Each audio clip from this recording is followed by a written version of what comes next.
Então, pessoal, boa tarde, né? Começando a nossa aulinha. Vou falar hoje um pouquinho sobre o material, né, que a gente está usando, né? Introduction to Statistical Learning.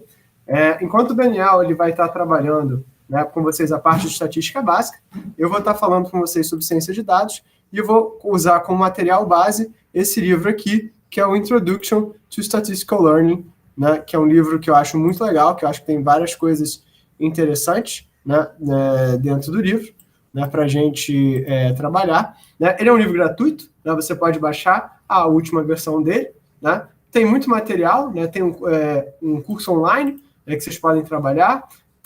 Dentro desse curso vão ter não só, né, materiais, mas vão ter slides e vídeos que vocês vão ter disponíveis. Né? A gente vai fazer um overview sobre Statistical Learning. Tem um curso da EDX deles também, caso vocês queiram passar por eles, né? É um curso também bastante bacana, né? Eu acho que vale muito a pena vocês darem uma olhada. É um livro muito bom, ele está todo escrito em R, mas a gente vai passar ele todo para Python ao longo do curso, né? Então, tradicionalmente, por que eu escolhi esse approach do Statistical Learning? Inclusive, estou usando os próprios slides do livro, tá?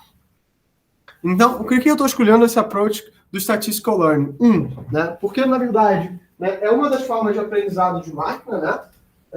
Que a gente acaba vendo menos, e quando a gente fala sobre aprendizado de máquina, tradicionalmente, a gente acaba caindo para as técnicas mais tradicionais, caindo muito para redes neurais e afins, mas na ideia que a gente tenha um comecinho agora, principalmente até o meio, né, de um overview bom das principais técnicas de aprendizado de máquina, né, usando de aprendizado estatístico, né? Então, a base teórica vai estar no livro, né, e eu vou mostrar algumas delas ao longo, né, como executar usando o código em Python, né, e discutindo esse tipo de problema e como aplicar isso dentro, né, da nossa problemática, né, do curso. Então, vou usar esse material, né, e no meio para o final a gente vai falar um pouquinho sobre Deep Learning e qual é uma coisa bacana do Deep Learning, né, e essa vai ser a minha parte do curso, enquanto o Daniel vai seguir com outro. Então, o dever que vocês têm, eu vou colocar lá para vocês, é lerem dos capítulos 1 a 3, e na próxima aula, né, eu vou falar com vocês sobre né, justamente sobre essa questão, né, de aprendizado, né, sobre a questão das regressões lineares, tá? Então, é isso que a gente vai fazer ao longo do curso, tá bom? Então, é nessa direção que a gente está indo, acho que é muito importante.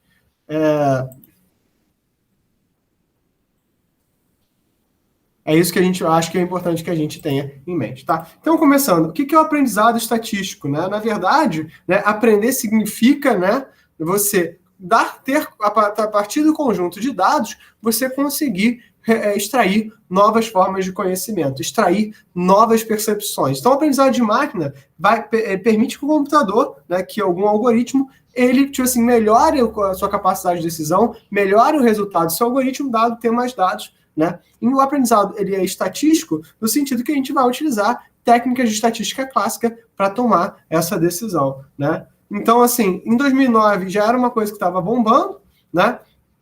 Nos últimos anos ganhou muita precedência com a eleição do Obama, né? E conforme o tempo foi passando, isso só foi, né, melhorando, isso só foi, né, crescendo, tá? Então, né, os problemas que a gente quer identificar fatores de risco, né, por exemplo, em câncer, essa é uma aplicação legal, trabalhar, né, classificação de fonemas, a gente trabalha isso, por exemplo, isso é muito importante em questões para detecção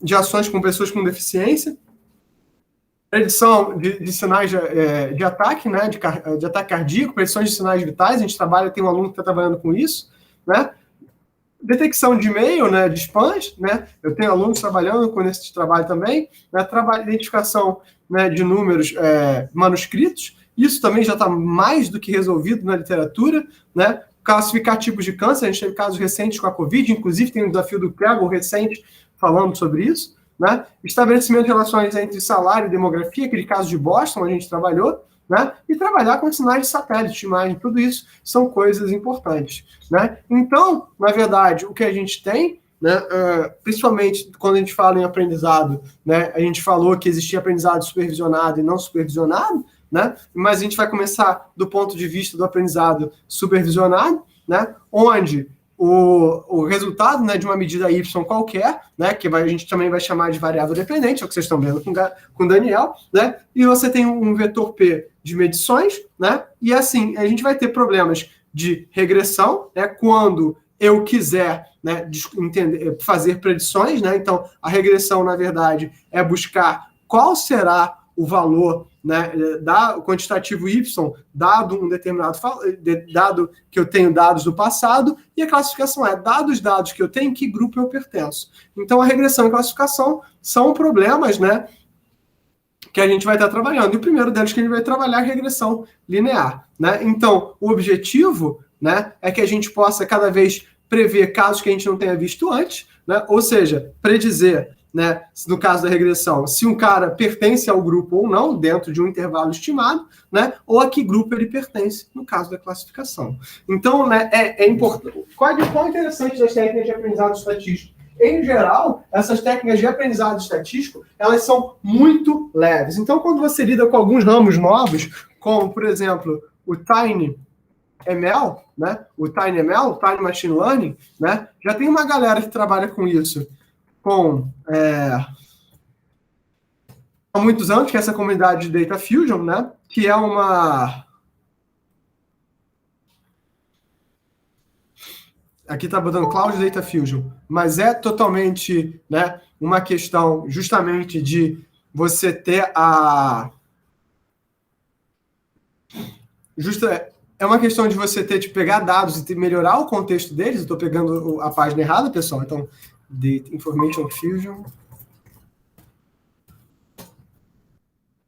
Então, assim, Então, a Information Fusion é justamente esse processo. Então, a gente já faz isso há bastante tempo, essa questão de pegar fontes de dados distintas e coletar. Então, é dentro desse cenário de aprendizado estatístico que a gente vai estar trabalhando, tá? Então, isso é o que a gente, né, tem produzido. Dentro do aprendizado supervisionado, eu não tenho uma noção de quais são os dados, eu não sei quais são os conjuntos de apoio, então eu não tenho um f de x para saber, né? Então, eu não tenho uma variável de saída, né? Só um conjunto de características que eu quero predizer. Então, o objetivo aqui é mais aberto, né? Encontrar grupos. É difícil de saber o que eu estou fazendo justamente porque eu não tenho. Eu quero entender mais esse dado. Então, dentro desses dois grupos de aprendizado supervisionado e não supervisionado, o que eu tenho agora é que entender o cenário em que eu estou colocado, né?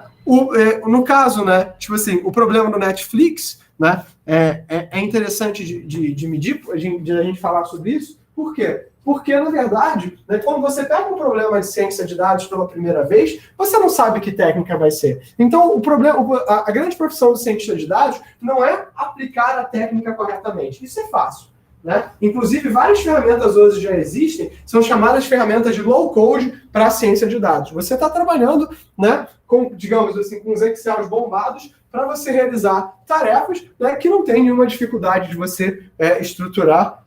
Não precisa de uma capacidade de codificação tão grande para resolver certos problemas. Mas o grande trabalho do cientista de dados é, ao pegar um conjunto de dados, entender qual é o problema que você está querendo resolver. Então, por exemplo, esse caso Netflix, né, que é uma competição que aconteceu em 2006, né, que fazia treinamento de dados para ranquear 18 mil filmes, né, com 400 mil consumidores Netflix, né. O treinamento é, tipo assim, muito esparso, 98% dos dados são faltosos, né, porque ninguém está vendo todos os filmes para treinar, né? Então, o objetivo é predizer se dentro desse conjunto, né, de 1 milhão de pontos, de pares, né, como é que eu consigo saber se um filme vai ser bom ou não. Então, nesse caso, esse aprendizado é supervisionado ou não supervisionado? E a resposta correta para isso é depende. Depende do tipo de problema que você quer resolver, tá? Então, né, e aí qual é a questão? Né? O que fica, né, subjetivo? O que eu estou mostrando, o que os outros cursos estão mostrando? Né? Eu estou mostrando aqui, Statistical Learning, aprendizado estatístico, né? Comparado com o aprendizado de máquina, né, é um pouquinho diferente. né? O aprendizado de máquina, ele nasce como um subcampo da inteligência artificial. O aprendizado estatístico é um subcampo da estatística, só que essas coisas se cruzam, né? Tem um overlap muito grande, né? Então, o machine learning, ele tem uma ênfase muito grande em aplicações de larga escala e na acurácia de predição. Enquanto o aprendizado estatístico, que eu vou mostrar para vocês, ele tem muito a ver com a precisão e com a incerteza dos dados, né? Então, inclusive para cenários menores, como eu falei, esse cenário de aprendizado de máquina pequeno, né? Então, na verdade, são coisas que têm esse overlap grande, mas são visões complementares. Então, se você já fez um curso de aprendizado de máquina, tem coisa aqui que eu vou mostrar para vocês que não tem, tá? Então, os livros do curso, eu vou começar com Introduction to Statistical Learning. Eu usei o Elements of Statistical Learning com a minha galera da pós-graduação, tá? Então, eu não vou fazer isso com vocês, porque eu não quero que vocês vão embora do curso, tá? Mas acho que é bacana, acho que é interessante vocês terem essa visão, tá bom? Então, esse é o primeiro conjunto de slides, né? Esse é o capítulo 1, é o que eu quero que vocês vejam. Então, né, a ideia, né, do Statistical Learning é basicamente saber o seguinte, olha, né, qual é a função que vai minimizar, né, ou maximizar a minha capacidade de classificação e de predição, né? Então, assim, imagina esse problema aqui. Aqui eu tenho TV, aqui eu tenho rádio e aqui eu tenho jornal, né? Então, eu estou aqui mostrando esses três casos, sendo que essa linha azul é a regressão linear, né, de cada um desses conjuntos, né?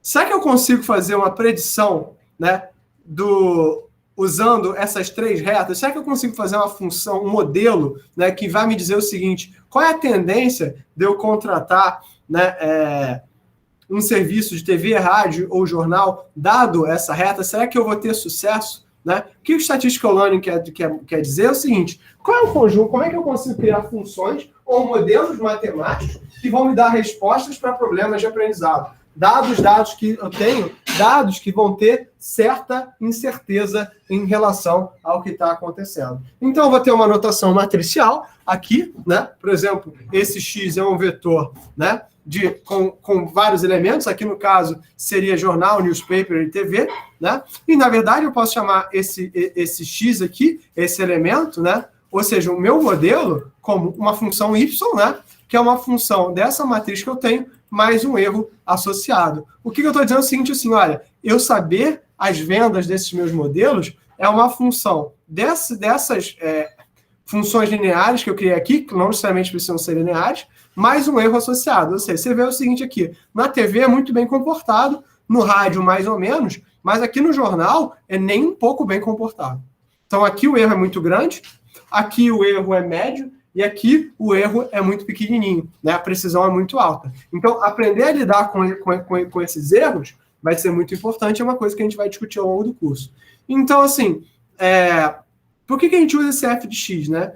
Esse f de x, na verdade, é uma forma que eu não tenho como ver todos os dados o tempo todo, e eu não sei quais são os dados o tempo todo. Então, na verdade, eu tenho...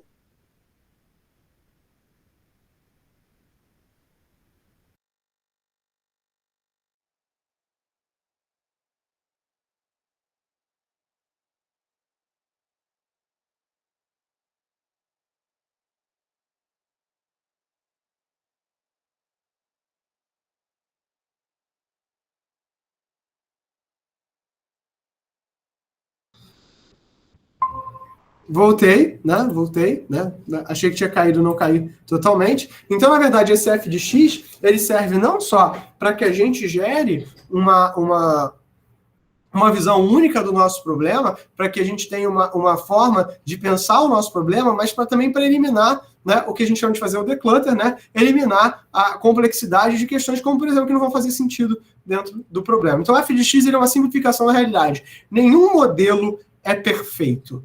Todo modelo está errado. Alguns modelos quando bem feitos, bem pensados, bem recortados, eles são úteis para representar a realidade. Então, o modelo nada mais é do que uma forma matemática de eu representar essa realidade. É só isso, só isso, só isso, só isso. Tá? Então, aqui, né, tem um modelo ideal, tem uma função f de x que resolve todos os meus problemas, né? Depende. Né? Então, por exemplo, aqui nesse problema particular, a gente está vendo aqui que essa centroide em 4, né? Então, quando x igual a 4, posso ter, tipo assim, vários valores em y, né? Então, na verdade, né, qual é o valor esperado, qual é o conjunto de valores que eu vou ter, né, quando eu falo 4? E aí que é muito interessante, né, notar uma coisa que é um pouco... como é que eu vou colocar assim? É um pouco complicado da gente ver, principalmente quem é de computação, é que quando a gente fala em variável estatística, uma variável estatística, ela por si só, ela é uma função, ela pode ter vários valores, né? Então, qual a esperança de y, qual a esperança das vendas, dado que eu tenho, sei lá, que o meu x igual a 4? Vocês vão ver que eu tenho vários valores, né? Então, essa função, né? Qual é o valor de f de x, né, dado a esperança que y tem, dado em x, é chamado de função de regressão. Então, isso é uma notação que, às vezes, é desnecessariamente complicada para quem vem de computação, né? A gente não tem essa notação. Para o pessoal de estatística, isso é super comum, mas tudo que eu quero dizer é o seguinte: qual é o conjunto de valores que eu tenho que vão assumir, dado que eu tenho, por exemplo, esse valor aqui, 4. Ou seja, se eu tenho 4 canais de TV, ou um plano com 4 canais, né, qual é a chance de eu estar gastando mais dinheiro com isso ou não? Ou qual é a minha função? Será que eu estou maximizando o meu marketing, minha receita de marketing, dando que eu tenho 4 canais? Ou, na verdade, o meu ponto de máxima, quanto mais canais eu tiver, mais isso vai ter, né? Então, vocês veem que esse comportamento pode ter mais de uma resposta. É isso que essa função dá para a gente. E é por isso que é chamado de uma função. Então, uma variável estatística, dentro do que a gente de computação entende, na verdade, não é uma variável com valor único. Seria mais como, a gente pode pensar como se fosse um objeto, que tem um conjunto de valores muito diferenciado, tá? Então, né, a gente vai definir essa função de regressão como uma função f de x, né? Esse f de x pode ter vários valores, que na verdade é esse valor esperado, essa esperança, né, do ponto de vista estatístico. Ela é ideal ou ótima, né, se ela tem um erro baixo. Ou seja, o que isso quer dizer? Mais uma vez, aqui está lindo, essa explicação estatística é muito bacana. No mundo real, a gente vai fazer código. Então, isso aqui tem que fazer sentido para a gente. O que isso quer dizer? Quer dizer que quando eu voltar aqui no meu gráfico, ela é ótima quando o erro entre o ponto e o que sair dessa função for próximo de zero. Quanto mais próximo de zero, melhor. Isso quer dizer que o meu modelo ele se atende à realidade. Cláudio, mas o que isso quer dizer? Digamos que eu vá predizer a temperatura de amanhã, né? Digamos que nesse exato momento estejam 18 graus onde você está. Aqui onde eu estou está 18 graus. Tá? 22 graus aqui, mentira, acabei de pegar o celular. Quer dizer, não sei se está, mas não faz diferença. Digamos que o meu modelo tivesse predito para mim que hoje estariam 21 graus. Então, o erro do meu modelo é da ordem de 1 grau. Isso é grande, isso é pequeno? Depende do seu problema. Por isso que eu digo o seguinte, para o cientista de dados, a coisa que é mais importante não é saber toda a matemática. A matemática é uma ferramenta que você vai usar para modelar o seu problema. Mas a coisa mais importante é entender o que diabos você está querendo modelar. Se você vai trabalhar na indústria da música, entender um pouquinho da indústria da música. Se você vai trabalhar com artes, entender um pouquinho do mercado de arte. Se você vai trabalhar dentro do cenário de ações, entender o mercado de ações. Entender um bocadinho como as coisas são feitas, como as coisas são pensadas, vai dar para você uma visão um pouco mais frente. E aí, essas ferramentas elas passam a fazer sentido. Tá? Então, como é que eu vou estimar, né, a minha função, né? Então, assim, se eu tenho vários pontos com x igual a 4, então eu não posso computar esse valor aqui. Então, o que a gente faz, em geral, é fazer uma média desses valores, né? É o que a gente chama da vizinhança, né? Eu vou colocar a vizinhança como um conjunto de valores dentro do meu ponto 4. É o que a gente vai... É um conjunto aí, né, que vai ser definido, né, para definir, realmente para marcar o meu ponto. Eu não posso botar isso aqui para o infinito. Eu tenho vários pontos em relação onde 4 pode ser marcado. Então, né, o que eu quero fazer é justamente, né, buscar quem são os caras que vão definir o meu elemento. tá? E aí, né, se isso pode ser muito ruim, se esse valor é muito alto, né? Se o número de casos dentro desse elemento é muito alto, então o que a gente chama disso é a maldição das dimensionalidades. A gente vai falar um pouquinho mais sobre isso mais para frente, né? Então a ideia, né, é que quanto mais eu tenho dados na minha vizinhança, maior pode ser o meu erro em relação ao tamanho dos meus dados, né? Então, na verdade, o que a gente vai ter que buscar são o que a gente chama de modelos chamados como paramétricos. Cláudio, que nome maldito, que é um modelo paramétrico? É uma soma de modelos lineares, né? Ou seja, uma soma de retas, que cada um que na verdade diz o seguinte, que na verdade o meu resultado é uma soma de parâmetros, por isso paramétrico, que são esses betas. Né? Então, esses betas aqui, né, que é uma somareta grega, porque a galera se amarra nisso aí, mas podia ser qualquer coisa, para a gente ia ser, como eu falei, isso aqui para a gente é um objeto, esse objeto tem parâmetros que ele vai receber de entrada, isso aqui é uma das funções que esse meu objeto vai praticar. Então, a estimativa, né, dos meus parâmetros vai ser tentar, né, dado essa função, chegar no conjunto real. Então, quase nunca vai estar certo,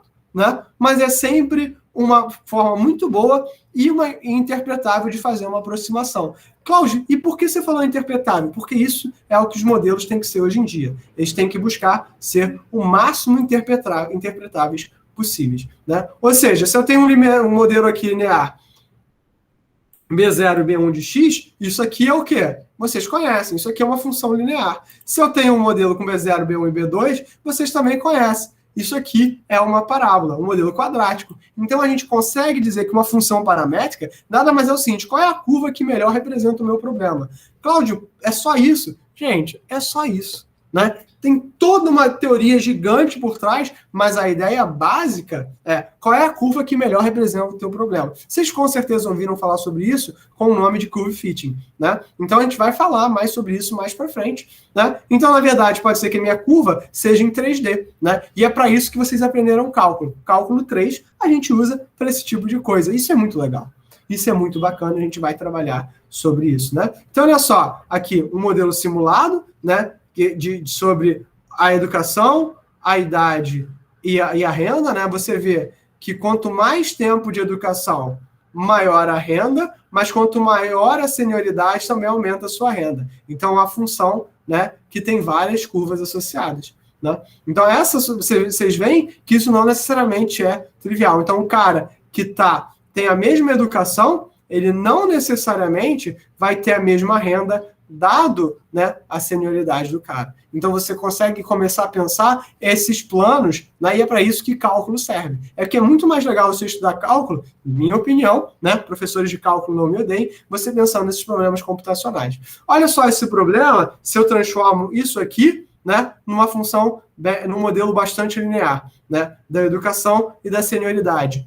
Ele é diferente? Ele com certeza é diferente. Mas ele se aproxima? Na maior parte dos pontos, sim. Você vê que aqui vai ter um ponto de sincronia, mas em geral o erro é baixo. Então a ideia é essa. Não é que eu represente a realidade exatamente como ela é, mas que eu tenho uma aproximação que é boa o bastante para a maior parte dos casos. E aí que mora o grande perigo. Será que nesse caso, desses erros grandes aqui, isso é um problema? Será que eu estou sendo racista, estou sendo homofóbico, estou excluindo uma parcela importante da sociedade justamente porque eu não entendo esse problema bem o bastante, né? E é isso que dá quando você não pensa esse problema. Mas fiquem tranquilos que essa parte matemática está toda no livro e o que eu vou fazer com vocês é operacionalizar essa parte de forma computacional e vocês vão ver com o Daniel. Lembrando que a partir das 4 horas, o Daniel deve estar com vocês em outra sala, enquanto eu vou estar aqui gravando essa aula, né, em vídeo para vocês, justamente em função da aula que eu não dei, tá?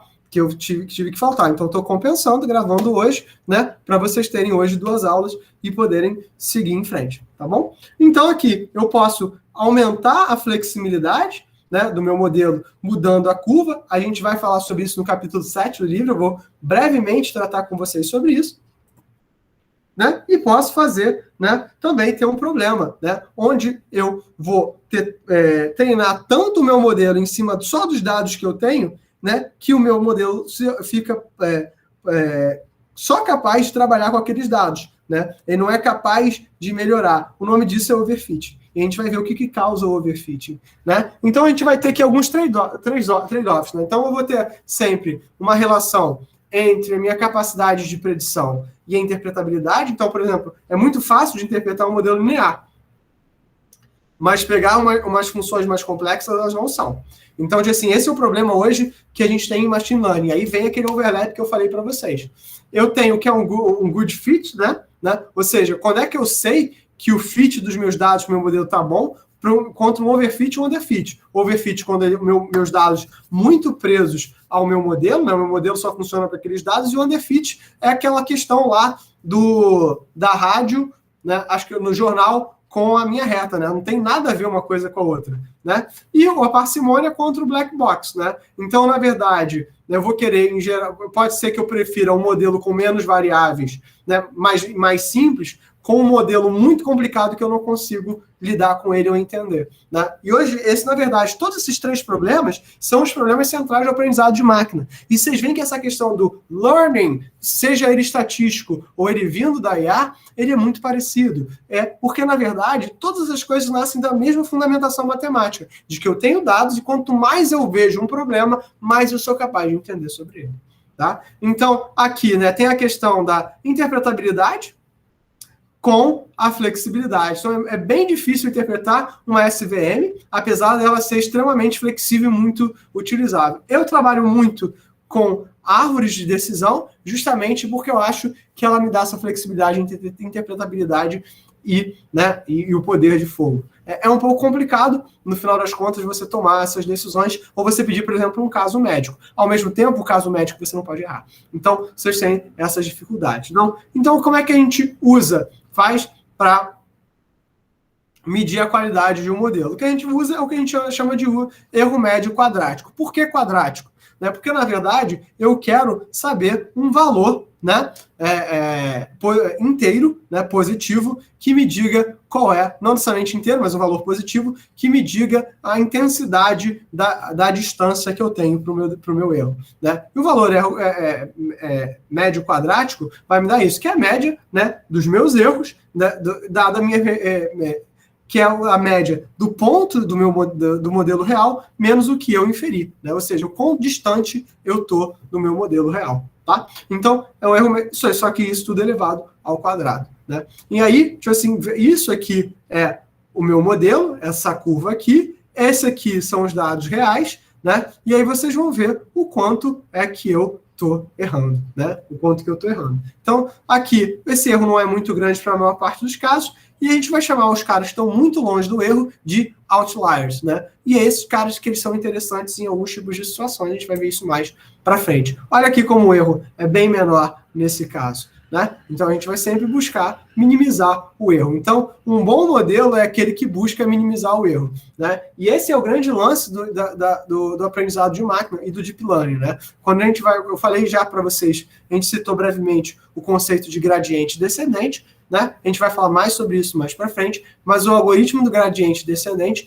é que ele vai, na verdade, ele é um algoritmo de tuning, né? Para que você consiga descobrir quais são os melhores valores, né, do teu modelo. Né?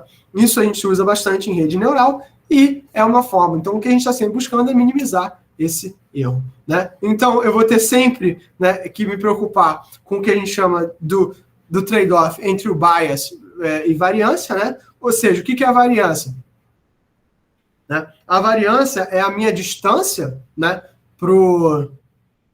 a distância quadrada é o quadrado do desvio padrão, né? Justamente tem extrema relação com esse meu erro médio quadrático, né? Só que a variância está associada à esperança, né? Aquela função de esperança num determinado ponto. Então, qual é a variância da minha distribuição em relação àquele meu determinado ponto, né? Então, a variância, ela é a variância em relação à minha função, mais um bias, ou seja, um viés da medição, um viés dos dados que eu estou pegando, mais a variância do meu erro. Então, na verdade, né, todo dado que eu pego, ele tem um viés em relação ao conjunto que eu usei para avaliar. Eu não consigo pegar o modelo como um todo. Então, eu vou sempre avaliar dentro de um determinado intervalo. E é isso que eu estou buscando, né, trabalhar. Então, aqui eu tenho alguns exemplos disso acontecendo, né? Ao erro médio quadrático, o viés e a variância, e vocês vão ver que esse tipo de coisa é muito comum de acontecer, tá? Os problemas de classificação, eles são um pouco mais interessantes no sentido que, em geral, eles são qualitativos, né? Por exemplo, eu quero saber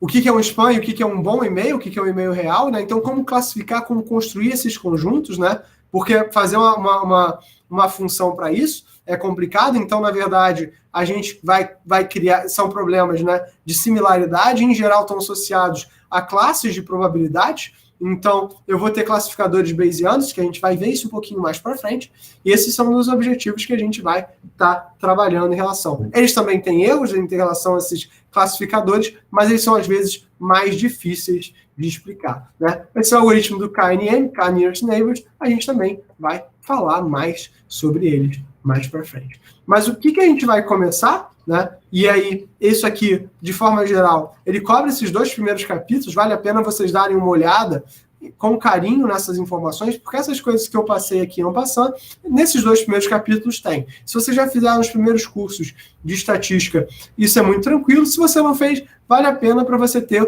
uma visão geral. Cláudio, não entendi tudo. Eu não preciso que você entenda tudo. Eu preciso que você tenha uma ideia geral para a gente ganhar esse sentimento depois, conforme a programação. Ah, Cláudio, então se eu ler o livro, ganhar esse sentimento com a programação, o meu curso de estatística está resolvido? Não. O seu curso de estatística vai te dar muitas outras ferramentas formais para resolver o problema. O que eu estou te dando aqui é uma forma de pensar o aprendizado de máquina. É muito legal vocês poderem ter isso, né? O livro usa o R, né? Então eu também sou fã do R, apesar do Python morar no meu coração. O R é muito legal. E se você está afim, o livro está aqui espalhado para você. Tem um curso inteiro de R aqui dentro do livro. Cláudio, mas isso é mentira, não é um curso inteiro. Cara, não é um curso inteiro, mas larga a mão de ser chato e segue o que eu estou falando, ora bolas. Né? Só faz os exercícios e segue a vida. É o suficiente para você começar. Né? E aí o que eu quero muito de vocês na quinta-feira vai ser essa parte de regressão linear.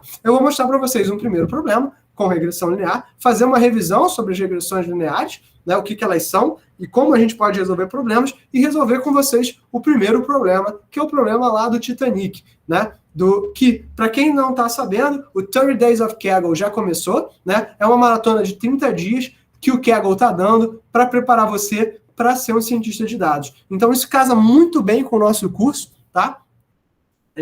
Eu acho que é uma experiência muito legal para vocês. Eu vou disponibilizar também, né, um material que é o curso o livro esse livro, capítulo 3, já feito em Python, então a gente vai fazer isso juntos, tá? Na quinta-feira, e aí, por isso que eu peço que vocês deem uma lida muito bacana no livro, tá? É bem bacana que vocês consigam fazer isso, acho que vai ser muito legal vocês terem essa primeira visão, leiam esses 3 primeiros capítulos, tá? Tenham problemas, e a gente vai fazer várias dessas coisas na mão, e vocês vão ver o quanto é possível, né, a gente ter esses gráficos lindos feitos em Python, né? E para vocês poderem ter isso nas dissertações, análise de dados de vocês, esse código vai ficar com vocês. Eu vou passar o código também, né? Então, fiquem tranquilos, mas leiam. O mais importante é vocês entenderem esse problema. Eu acho que isso é a grande questão. Deem uma olhada, se vocês estão com dúvidas, deem uma olhada nas videoaulas também do curso que eu vou passei para vocês. Eu vou colocar todo esse material lá também no nosso Classroom. Tá? Então, se você não sabe o Classroom, me manda uma mensagem. Se você está fora, não sabe onde estou gravando as aulas e colocando, é no meu canal no YouTube. Vocês têm uma track no meu canal para o curso de vocês, tá? E, assim, o Daniel daqui a pouquinho vai começar a aula com vocês, se eu não me engano, ele começa com vocês a aula às 16, fazendo a revisão sobre probabilidade e eu fazendo essa parte mais prática. Tá? Então, a partir da quinta-feira, o que eu vou fazer com vocês é seguir com o livro, né? Tô mostrando esses exemplos e tentando trazer todas essas técnicas dentro de problemas do Kaggle para vocês terem essa visão do que a gente está fazendo e de para onde a gente está indo. Espero que vocês gostem, né? Espero que vocês se entusiasmem. Se tiver algum problema, se tiverem dúvidas, se vocês tiverem discordâncias, por favor, conversem comigo, né? Estamos sempre abertos para sugestões e para discussão. Tá bom? Então, eu vou parando por aqui. É o tempo de vocês irem lavarem o rosto, tomarem uma água e poderem ir para outra sala, onde o Daniel vai estar esperando vocês, se eu não me engano, às 4 horas. Tá bom? Então, pessoal, por hoje é só. Dúvidas, traumas ou desilusões? Então, beleza. Forte abraço a todos e eu vejo vocês na quinta-feira. Eu que agradeço, Núbia. É que eu esqueci.